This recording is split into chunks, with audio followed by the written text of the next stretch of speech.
তেলিয়ামুড়ায় gas cylinder চুরি চক্রের পর্দাফাশ, তবু প্রশ্নের মুখে পুলিশের আগাম ভূমিকা। তেলিয়ামুড়া থানা এলাকার বিভিন্ন প্রান্তে দিনের পর দিন চুরির ঘটনা ঘটলেও কার্যকর প্রতিরোধে গড়ে তুলতে ব্যর্থ প্রশাসন। বিশেষ করে দোকান ও বাড়িঘর থেকে গ্যাস সিলিন্ডার চুরির ঘটনা সাম্প্রতিক সময়ে উদ্বেগজনক আকার নেয়। অভিযোগের পাহাড় জমলেও দীর্ঘদিন নিরুপদর্শকের ভূমিকায় ছিল পুলিশ ও প্রশাসন, এমনটাই অভিযোগ স্থানীয়দের।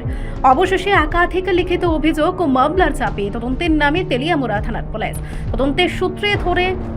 তদন্তের সূত্র ধরে গামাইবাড়ি এলাকার দুই যুবক চিরঞ্জিত দে ও পঙ্কজ সরকারকে আটক করা হয়। পুলিশের দাবি, জিজ্ঞাসাবাদে তারা গ্যাস সিলিন্ডার চুরি সহ একাধিক চুরির ঘটনায় জড়িত থাকার কথা স্বীকার করেছে। তাদের স্বীকারোক্তির ভিত্তিতে তেলিয়ামুড়া পৌর পরিষদের 14 ও 15 নম্বর ওয়ার্ড এলাকা থেকে একাধিক চুরি যাওয়া গ্যাস সিলিন্ডার উদ্ধার করা হয়েছে। তবে এখানেই শেষ নয়, এই ঘটনায় উঠে আসছে আরো বড় প্রশ্ন। তেলিয়ামুড়া থানার ভারপ্রাপ্ত পুলিশ আধিকারিক জয়ন্ত কুমার দে স্বীকার করেছেন, এই চুরির পেছনে একটি বড়সড় চোর চক্র বা র্যাকেট সক্রিয় রয়েছে বলে প্রাথমিকভাবে অনুমান করা হচ্ছে। আমাদের কাছে বিগত কয়েকদিন রিপোর্টিং হয়েছিল যে আমাদের তেলিয়ামুড়া সাব ডিভিশনাল যে হসপিটাল ঠিক অপোজিট সাইডে কিছু স্টেশনারি শপ আছে। ওখানে অ্যাকচুয়ালি টি স্টল এগুলো, সঙ্গে কিছু স্টেশনারি শপ, ওখানে দুটো দোকানে চুরি হয়েছে। তো চুরির মধ্যে ওই দোকানে সিলিন্ডার নিয়ে গেছিল, টোটাল ওখানে 3টে, একটা বাইক থেকে একটা সিলিন্ডার।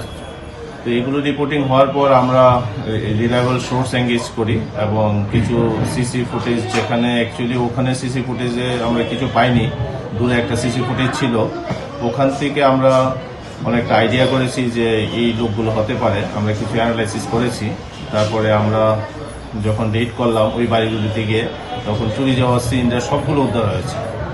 এবং এখানে চিরঞ্জিত দে এবং সরকার বলে দুজনকে আমরা ধরেছি এবং তারা স্বীকার করেছে যে সিলিন্ডারগুলো ওই বাড়ি এবং আপনার দোকান থেকে চুরি করেছিল।